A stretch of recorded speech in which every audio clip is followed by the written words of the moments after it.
What's up guys, my name is Fran and welcome back. So since this will most likely be my very first video of the year 2017, I just wanted to take this time to wish everyone a happy new year and hopefully have a great 2017. So while we're on the subject, let's take a rewind back to the year 2016 and talk about VR. Last year was an extremely big year for VR.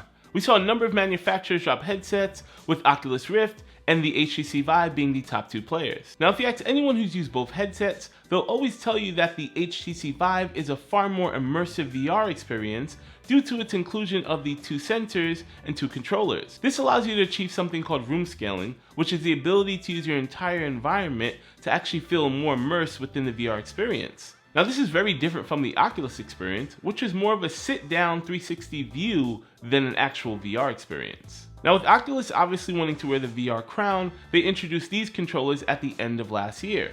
These are the Oculus Touch controllers.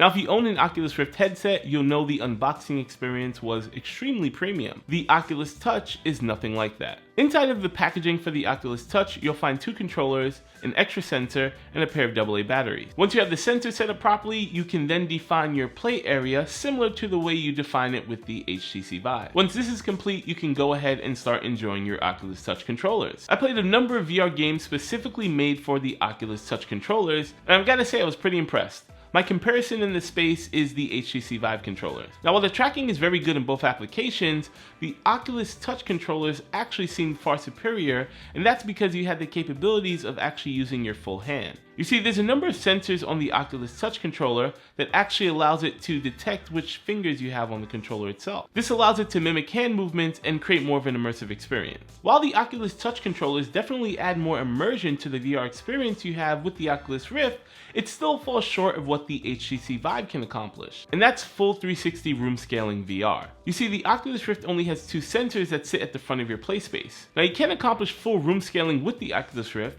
However, it requires the purchase of another sensor that sits in the back of your play space. These sensors come in at about $79, and like I said, it is experimental, so we don't know exactly how it will perform. With that being said, as long as you don't put your back to the two sensors at the front of your play space on the Oculus Rift, it can track you pretty well. The ergonomics for the Oculus Touch controller are almost perfect. It contours the palm just right and gives you just enough room to have your index finger on the trigger. It comes with a number of buttons on the top, along the side, and in the front.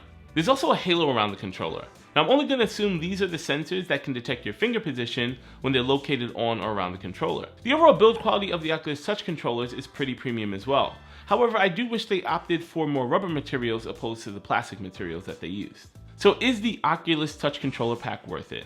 At a $199 price tag, if you already own an Oculus Rift headset, I definitely think it breathes some new life into the VR experience. Even the 180-degree room scaling is leaps and bounds more immersive than the sit-down experience with the controller you currently receive with the Oculus Rift. Okay, so by now you get it. The Oculus Touch controllers are great.